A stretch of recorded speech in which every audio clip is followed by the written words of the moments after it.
जिंदगी भर कमाकर बाप ने बनाई 7,000 करोड़ की कंपनी बेटी ने ठुकरा कर कहा मैं नहीं संभालूंगी। जिसके पीछे पड़े हैं अंबानी अडानी, पर वो रतन टाटा के कदमों में पड़ा एक कहानी जो दिल जीत लेगी।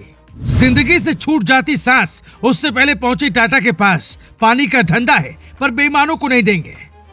कोई जिंदगी में लाख रुपए इकट्ठा नहीं कर पाता है, कोई 7,000 करोड़ कमा कर भी काम ऐसा करता है कि आप सिर्फ उसकी तारीफ करेंगे। रतन टाटा की उद्योगपति होने के बाद भी दूसरे उद्योगपति के लिए क्या वैल्यू है, यह आज आपको पता चल जाएगा।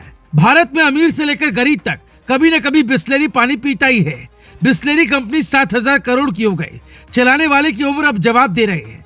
50 साल पहले कोई आपसे कहता इंडिया में बोतल में पानी बिकेगा तो आप कहते दिमाग खराब है क्या तुम्हारा। 60 के दशक में जब इटली से बिस्लेरी पानी की भारत में एंट्री हुई, उस वक्त पैक वाटर बेचने को सुनकर लोगों ने मजाक उड़ाया था और कहा था कि ये तो पागलपन है, भला बोतल बंद पानी खरीद कर कौन पिएगा।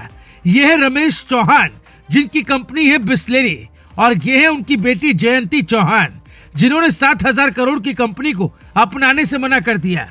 पिता रमेश चौहान की उम्र 82 साल है। वो अब शरीर से काबिल नहीं है कि कंपनी चलाएं। बेटी से कहा कंपनी का भरोसा बना रहे, इसलिए इसे बेचने और मुनाफा कमाने के बजाय खुद ही चलाना चाहिए। पर नई युग की बेटी ने वीडियो बनाने के चक्कर में कंपनी को ही ठुकरा दिया। पिता ने फैसला किया कंपनी को बेचेंगे, पर ऐसे इंसान को जो जनता का ख्याल रख पाए। इस कंपनी को लेने के लिए अंबानी अडानी और अमेरिकी कंपनी नेस्ले तक ने जोर लगाया, पर रमेश चौहान ने मना कर दिया। रतन टाटा की टीम से मुलाकात हुई और वो फैसला हुआ जिसकी उम्मीद आम इंसान नहीं करता। हम वो फैसला सुनाए, उससे पहले सुनिए कंपनी का इतिहास क्या है, हम आप क्या सीख सकते हैं, कैसे 5,000 से कंपनी 7,000 करोड़ की बन गई और बिस्लेरी का कोई कंपटीटर नहीं पैदा हुआ। बिस्लेरी पहले इटली की कंपनी थी। ये शुरुआत में पानी नहीं बल्कि मलेरिया की दवा बेचती थी। इसके संस्थापक इटली के बिजनेसमैन फेलिक्स बिस्लेरी थे। अपने नाम पर इस कंपनी का नाम बिस्लेरी रखा गया था। फेलिक्स बिस्लेरी ने बिस्लेरी नाम से पानी बेचने का प्लान बनाया था।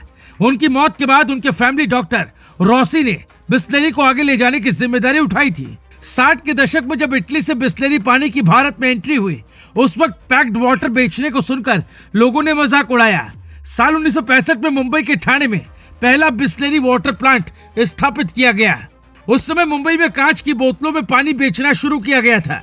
इन्हें बिस्लेरी बबली और बिस्लेरी स्टिल के तौर पर बाजार में उतारा गया था।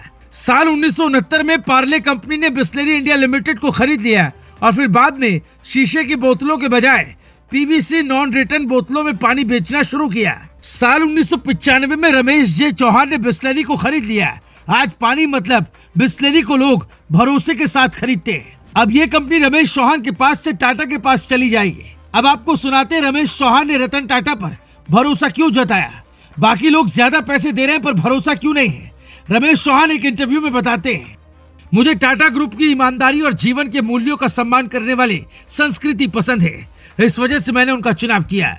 जबकि इस ब्रांड को खरीदने के लिए दूसरे पक्ष भी काफी आक्रामक थे। मैं रतन टाटा और उनकी टीम को पसंद करता हूँ, वो अच्छे लोग हैं। बिस्लेरी के टाटा समूह के बैनर तले आने के बाद मैं कंपनी में 1% का भी शेयर नहीं रखूंगा। मैं चाहता हूँ पूरी तरह से रतन टाटा भरोसा कायम रखे। मैं कंपनी में माइनॉरिटी स्टेक लेकर क्या करूंगा जब मैं ये कंपनी चला नहीं रहा हूँगा। मैं स्पष्ट करना चाहता हूँ ये फैसला पैसों को ध्यान में रखकर नहीं लिया गया। मैं इस बात को लेकर बेहद चिंतित था कि इस कंपनी को ऐसा व्यापारिक समूह मिले जो उसका वैसे ही ख्याल रखे जैसे मैंने रखा। जनता बिस्लेरी पर भरोसा करती है, वो भरोसा सिर्फ रतन टाटा कायम रख सकते हैं। रतन टाटा देश का नमक खिलाते हैं। वो देश की जनता के लिए अपनी कमाई का एक हिस्सा निकालकर कैंसर का अस्पताल बनवाते हैं।